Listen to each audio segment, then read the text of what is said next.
Hi, everybody. Welcome to FAQs on caste. There are certain questions that keep coming back, and these are the questions that are being asked by people of caste privilege. They come back every time there's a conversation on caste, and though answers have been given by multiple people through generations, the questions just don't seem to go away. So we thought we will bring them all together. So we crowdsourced these questions and we are bringing the answers onto one platform. And hopefully, this will be shared widely and listened to and learned from. I have with me today Dr. Suraj Yengde. Suraj Yengde is one of India's leading scholars and public intellectuals, named as one of the 25 most influential young Indian by GQ magazine and the most influential young Dalit by Z. Suraj is an author of the bestseller Caste Matters and co-editor of award-winning anthology, The Radical in Ambedkar. Caste Matters was recently featured in the prestigious Best Non-Fiction Books of the Decade, a list prepared by The Hindu. Suraj was a senior fellow at the Harvard Kennedy School. He holds a research associate position with the Department of African and African American Studies. He's also a non-resident fellow at the Hutchins Center for African and African American Research at Harvard University. Suraj has published over 100 essays, articles, and book reviews in multiple languages in the field of caste, race, ethnicity studies, and labor migration in the global south. Currently, he's involved in developing a critical theory of Dalit and Black studies. Welcome, Suraj. I'm so glad you could join us. Thank you so much, Brother Krishna, and allow me to take this opportunity to salute you for your incredible work and always a cheerleader of the incredible courage and charisma you bring to the space that has been moribund and dying of its own malices. You bring fresh air and life. So thank you. Thank you very much. So I'm going to just go straight at the questions, Suraj. Yeah. I have about 10 questions on caste. Bring it on. So here we go. This is a question that keeps coming back again and again about caste being something in the past. Why do you make me pay for the atrocities that were done by my ancestors? First of all, caste is not the past. Caste is very much now. It's almost like the air we breathe, and when we exhale not carbon dioxide, but also we exhale casteism. It's a system that has managed to train innocent minds to be bigots. For the young school-going child to identify the difference between me and them, to really notice what is the status of this lower caste as opposed to me being upper caste. A child should not have that bone of finding distinction. So caste certainly is not the thing of the past, because currently we have 49,000 atrocities committed against Dalits in 1 year. And that's just government data. If you go with regular data, multiplied by 3. And this is, by the way, reported. Unreported remains widely unknown. Nobody is asking, Krishna, for you to pay for the sins of your ancestors. You're not paying. That's again a myth. What are you paying? There is an enormous principle, principal, that one has gotten when one is born in a dominant caste, where they have already had one foot into the game, as opposed to the people who are not even into the viewpoint. So in many ways, you are actually reaping the benefits of what your ancestors have done by maintaining the status quo and by harassing the majority of the population. And it's about how you identify yourself into a broader framework of nationhood. Nationalism doesn't mean carrying a tricolor and abusing minorities or promoting a certain religion. Nationalism here is sharing of resources. Nation as a concept really is this beautiful concept. It gets corrupted by the time we tend to implement it. But if you look at other most developed societies, what do you see? A nation is actually believing in, if I have 10 pieces of bread slices, I only need one of it and I'm full. What do I do with 9? Do I keep and let it stale? Or do I just give to 9 other people who literally can make themselves, help themselves? And by doing that, what I'm going to do is I'm going to create a system where I give it tomorrow, something will extinct. In this country, the Brahmin community, for example, owns 40% more than the national average income. Brahmins are approximately 4 to 4.5, some people say 3.5% population. Now, that's like a clean apartheid case. Minority whites in South Africa, majority owning resources. So why does 3% need that much? 3% should have 3%. Let the rest of 37% be distributed among the people who don't have any resources. And by the way, the resources one is having is not earned on merit, is by looting, is by thuggery. And this is by being part of a structure of colonial or even Islamic, the kings who came by serving them, they created a kind of independent fiefdom of them. However, the condition of this majority remained poor. So you are not paying for your ancestors. You're not repenting for them at all. What you're actually doing is you are doing a job as a citizen of any nation, which is you do what you can by paying taxes and by everything. But when you pay taxes, you actually pay, let's say 10 rupee, but you talk 100 rupee and you claim that you paid 1,000 rupee. This is the kind of this superlatives that we self-profess in this, and people have a very wrong idea that Dalits or other Adivasis are getting this freeloaders. I think it is not. It is their tax money. This is why we need to go to the question of employment. We need to look at the figures. We need to look at how much money each caste group makes. You are not paying for Dalits education. Dalits are actually paying for their own education, because when they work in a formal and informal economy, they actually produce a certain economy, which then gets into state coffers, and state then gives them back. In this case, many a time state doesn't give them back. State takes the money and builds highways or build Commonwealth Games where Dalits get exploited. So people should really come to terms, and we don't have a absolute economic study that will really see, and I want and appeal people actually to look at how much Dalits put into the state coffers each year and how much do they get in return. The next question. Upper caste includes all the forward castes. Why do you then use the term Brahminical? I think it's a very interesting question, and especially Brahmins have taken kind of offense to the usage of term Brahminical, because they somehow see pointing out or singling out Brahmins. I think it is partly yes and partly no. Brahminical is a system that really believes in the idea of Purushokta, which is the holy spirit of the Superman, what Nietzsche called Übermensch, in this case Brahma or any other protagonist, who really has decided the world according to what womb they take birth from.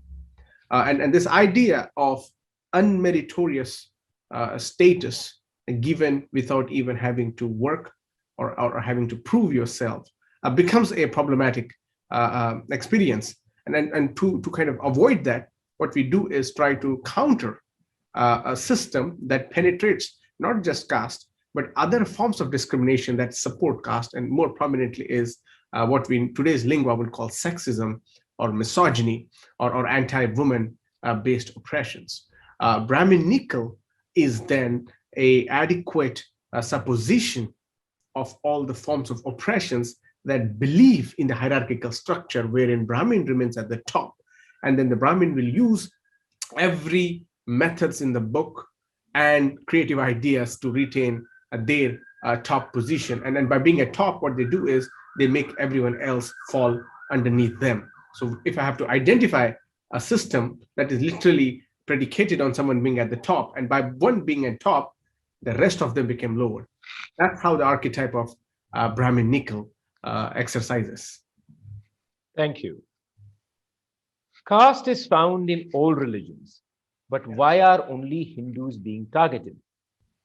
I think that's again a misconception. It is not. If you look historically as well, even Ambedkar was very profound. I mean, he had critiques within Christianity, within Islam, especially when the question came to distinctions and discrimination. And now, mind you, Ambedkar himself was subject of caste discrimination by Christians, and not extensively as Christians per se, but his friend, especially the autobiography he writes when he goes to Baroda. It's about one of his Brahmin friend who converts to Christianity and doesn't still exercises caste discrimination. And Parsis are too. Parsis, having an influential kind of status in this country, are still subject to the Brahminical dictum. So it is not just Hindus. It is every other person who wants to maintain a system that suppresses, that forces women to wake up 4 o'clock in the morning and take their work equipments and go and clean human excreta after we pardon my French, take a shit early in the morning. That's the kind of system we are condemning. And so in India, the prevalence of people defending it is not just Hindus, I mean, across the caste groups, but what we see is there is a certain kind of progressive outlook, which unfortunately has not been seen. So I think we should not just say that it has only been a Hindu thing. I think it has been, it's that kind of a shower where everybody wants to, bathe. And this is this ugly system that continues to harass majority of humanity within the same principles that were designed approximately 2,600 years ago. Thank you. Isn't class the real differentiator today and not caste?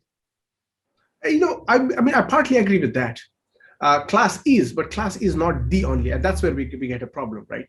Because if class was the only differentiator, we would have had a revolution by now.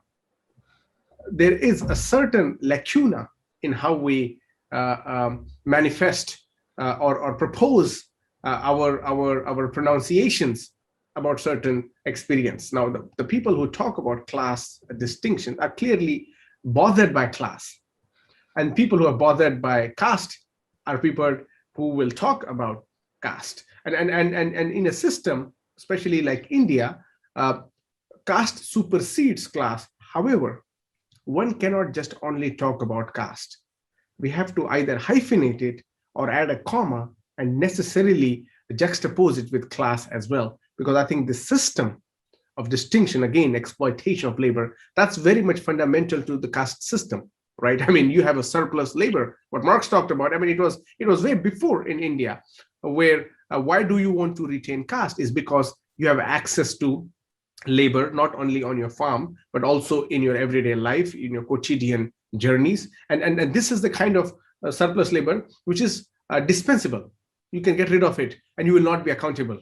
Unlike, of course, because here you don't own it. Here the labor is tied within the scriptural karmic theory. And so they are quote unquote paying or their penance in this context. So on the class question, I agree. Class is a fundamental decider, especially in a neoliberal context. But this is where it gets interesting. Neoliberalism penetrates multi-meta-casteism because it's not just now related to politics or this everyday life. You can see this also penetrating into international institutions. You and I were in Cambridge. You see in America, California, right now the temple, supposedly Arya Samaj's Bap's temple, also exploiting. So what we see is this is where we need to understand that unless we put a critical lens on both, we might not. And this is not a competition of what should go first. It is about class exists because caste provides that comfortable dish for it to thrive, almost like a ground for the sapling of class to to further grow. And here's the thing: who are classed people in India? And then look at the caste. Because these are the people who are fundamentally owners of capital, Brahmins and Banyas mostly. Kshatriyas just have land; they don't own solid capital. And especially in neoliberal economy, EPW has a research where 93% of that is shared by Brahmin and Banyas. Absolutely. Thank you. This is a question that often comes from Brahmins. The violence that Dalits face comes from the OBC community. Yet, caste activists only target Brahmins. Why are OBCs not called out? I think again, this is what happens, right? It's a psychological fact. When I call you out, and I call not only you out, but I will call out many out. But you will only listen to what, because you only listen to, it's like I took a photo, a group photo. What do we do? The first thing we do is, how am I looking in the photo, right? We don't look at how our friends. So and I think that's the normal human reaction. And I think it's not just Brahmins. I've been critical across caste groups, and I make no reservations.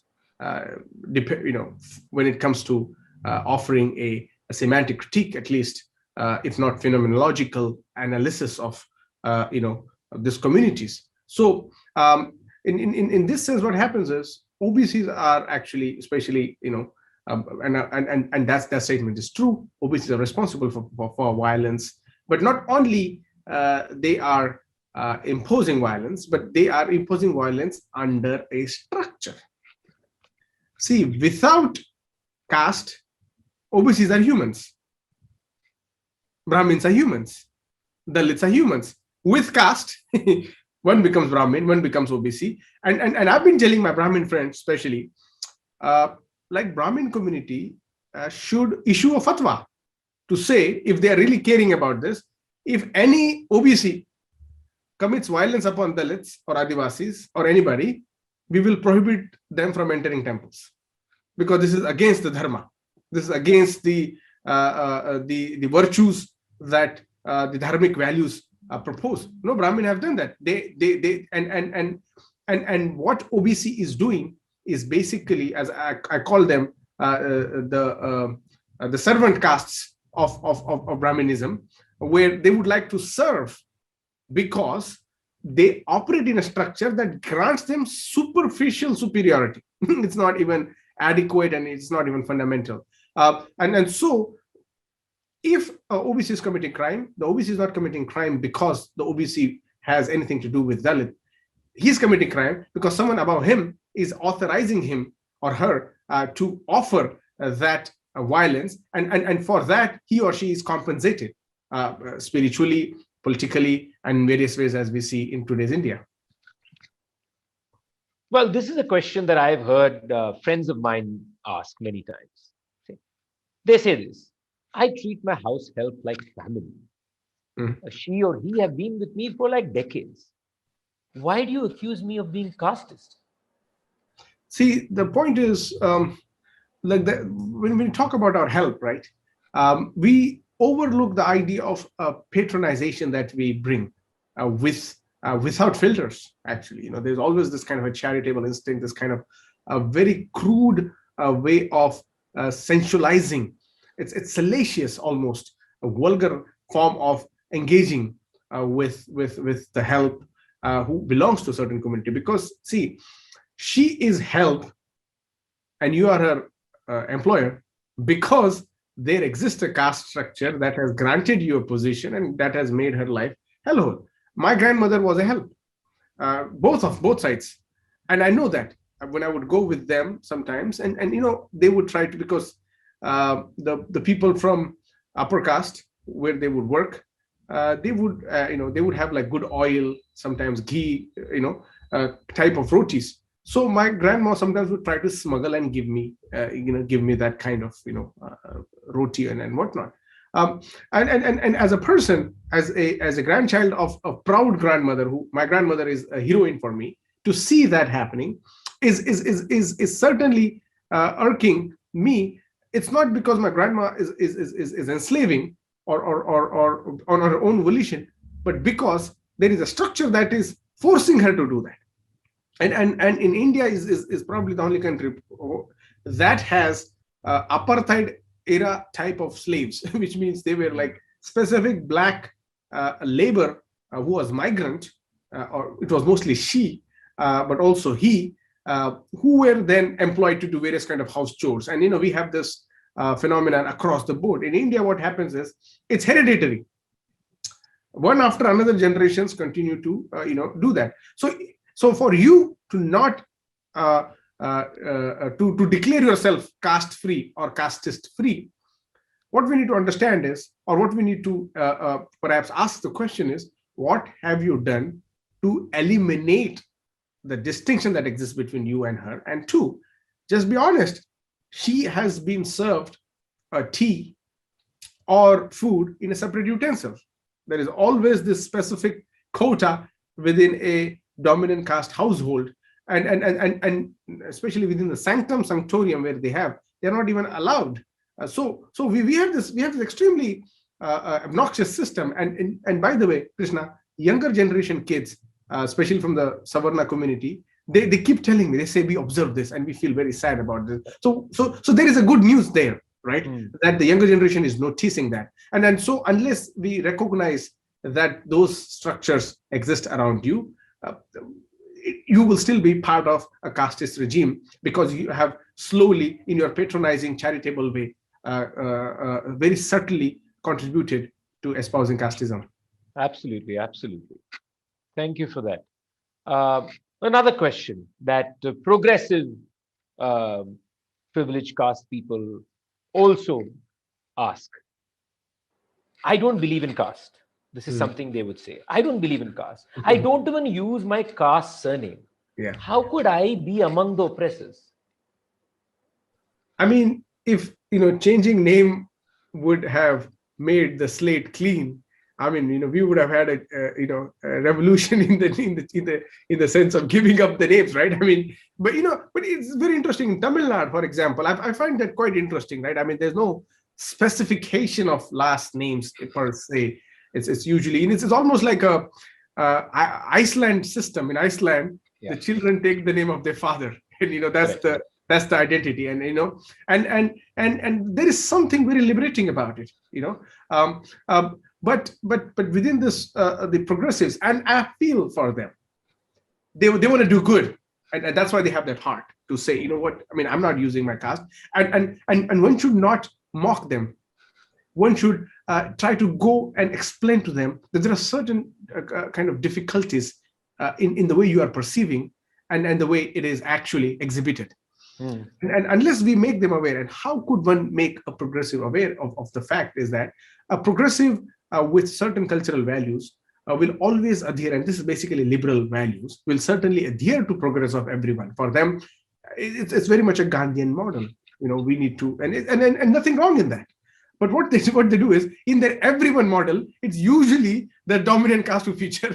When it comes to giving grants, when it comes to writing, memos or all of that, and you very rarely see that. And whenever they would do, if at all, God forbid, Dalit or Adivasi, they will make a kind of a big currency out of it. It's got to be mentioned somewhere. Yeah. They will look for some accolades, and that's where there is deep discomfort about it. But there's also a progressive group that I have met in my life who's genuinely invested, and they would like to be offered guidance. They are not right wing, they don't believe in that, but they just don't know how to go about it, because they are still tied, even though they don't use their last name.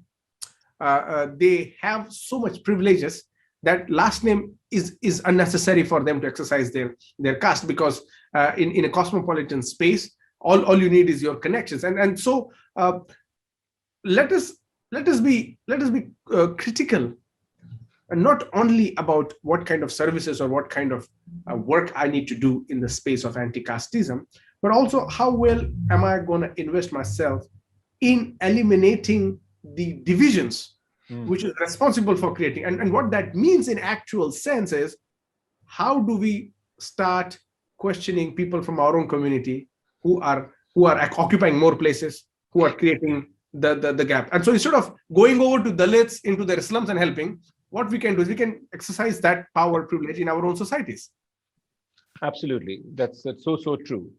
This is another question that people pose, that it's not caste, that it's culture. So usually it comes up when we talk about marriage. So they'll say, it's not always about caste. I've noticed that being from the same community, that is, if I marry somebody within my own community, it makes for an easier marriage. Yeah. The culture is the same. Yeah. So it's not really caste. I mean, there's nothing wrong in that, right? I mean, the point is that the choice of marriage should be in your autonomy. I mean, whoever you like, but what happens is culture is caste in India. What culture do we have? The very famous historian, Marxist intellectual, British guy, Eric Hobsbawm, actually wrote a critique of tradition. He said tradition as a thing doesn't exist. We just have created this to bring out our own values and impose onto the rest of the majority, like festivals and all become part of quote unquote tradition, when in fact, America, for example, celebrates something that is laughable for rest of the world, right? But they kind of made it tradition. And in the context of culture, however, culture needs to have an historical citation. Caste provides that. Caste gives you the history. Caste gives you the references. Sometimes this is created myth. Sometimes it is twisted. But nevertheless, it absolves whatever deformities it would take for culture to not exist, and then eventually to cement the structure of culture. However, culture then transcends beyond culture, and it becomes the idea of spiritual.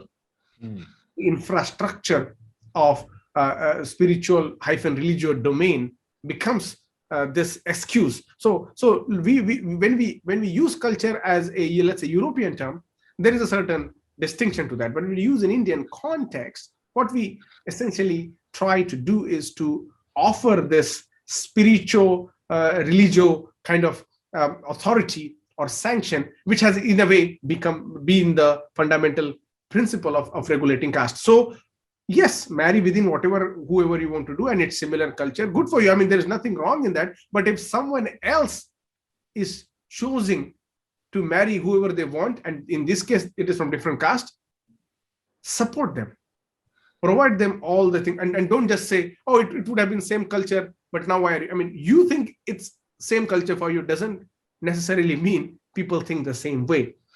And that would only happen once we will stop having murders of young Dalits who are marrying across the castes, and next day we know one of them who belongs to the Dalit community has been murdered. Absolutely. And I think your point that in India, caste is culture, I think is such a powerful statement that everybody should take in and think about. Next question. Couple of questions here, so which are in a similar vein. How do you manage to connect every single thing with caste? Anything anybody says. I like that.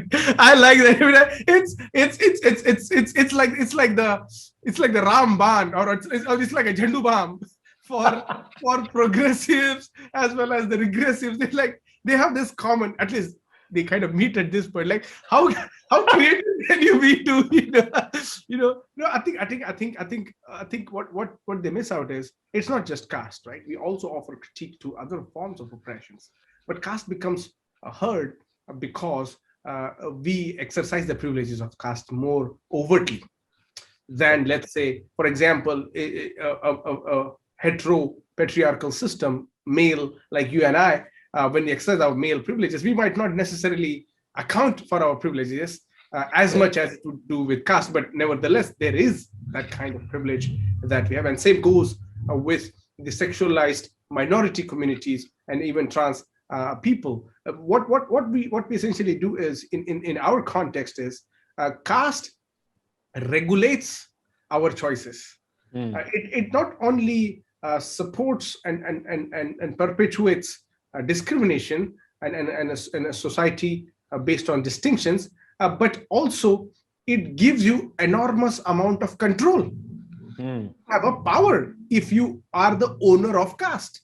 An owner of caste basically means owner of the people who are subordinated in the caste system. And in this case, we also talk about, as I was saying, class. We talk about progressive politics, nation, and many other things come alongside. And even if you study Ambedkar, in this case Phule, even Periyar for that matter, it was not only confining to the idea of caste singularly. There are many multiple institutions that work alongside, and I think there has Correct. to be a progressive outlook towards that. And again, only talking caste and not talking other issues is again creating a vacuum for other kind of fundamental juggernauts type of issues. So nobody is connecting everything or managing to connect everything to caste, but certainly there is an economy of cultural production that maintains the status quo of society. And for us to challenge that, we need to go to the root. So people would say, when we are growing up, population is the mother of all problem, right? So caste is the mother of all problem. I mean, China has a population, but where it is, and why is India not? We could have used, and then you will come to see that they have abolished certain strict distinctions. Well, unfortunately, and here's the thing: as a nation-loving person, the idea of people diversity. If you want to make a country something, maybe we need to think what other progressive, overly populated nations have done. Correct. So true. So the last question regarding caste. This is, I think, regarding activism, Dalit activism, and I think the nature of that has also changed over the last decade or so. So I hear this coming from some privileged quarters. If you want me to engage in caste and about caste issues, you have to stop being so abrasive with your tone. Yeah, I mean, see, here's what happened, Krishna, recently also with me, and especially with me, because there's a lot of scrutiny of what I do, what I write, and so I made a comment of something, and then it was treated as insensitive to certain groups, and they were like, you should not have used this word, you should have used this word, and the politics of, and so I thought, I mean, why does the principle of civility only apply to the oppressed? Very good point. We don't live, and I was telling, we don't live in a civilized society yet. We just learn civic education, what local self-governments are and what our responsibilities are, but we haven't inculcated the idea of civility, right? And in this case, I would like to plug the work of excellent professor Suryakant Vagmore at IIT. He talks about civility in a context of caste, and then he coined a term, Hindu modern. The idea of modernity, but works within the kind of a Hindu dichotomies where we have caste, and of course other distinctions. In this case, we are living in a very violent, very obnoxious, intolerant society. The person who are you engaging with will most likely, second response he will give or she will give will be a blow, will be arson, or will be a massacre. They won't engage with the niceties of abrasivenesses, because this is the politics of a cultured, quote unquote cultured space. Hey, don't use this language, kind of thing, right? However, I was also made aware, and my humble self recognized that if you really need to advance certain politics, one needs to be careful about the kind of tone they deploy. But that can apply to me because I have a certain position and whatnot. But that should not apply to the other people who for necessarily are really living from hand to mouth. I mean, I have the privilege of being nice. I have the privilege of being polite. But the person whose sister or mother has been molested in front of him, that guy, if you ask them to be polite and silence, and this anger, people don't understand, is almost genetically boiling over several generations. It's only now in the sense we see it's kind of the lava or the mountain has been torn apart, and this volcanic kind of eruption is being noticed. And it is why it is noticed is because you are feeling the burn of it. Yeah. So the idea of tone policing, moral policing is good, but it should not be only applied to the oppressed. It should also be applied to the oppressor, and maybe then we will have a kind of equal dialogue. Absolutely. Thank you very much, Suraj, for answering these questions. I do hope that having these answers and these questions in the same place for people to watch will at least allow them to not ask it again in haste and think about it, spend time with these questions and the answers. So, thank you very much for your clarity and your time. Thank you very much, Suraj. Thank you, brother. Thank you very much. You too. Thanks. To receive instant updates on all videos from The Wire, click the subscribe button and hit the bell icon. Pay to support independent journalism. Click the link in the description and choose the amount you want to pay.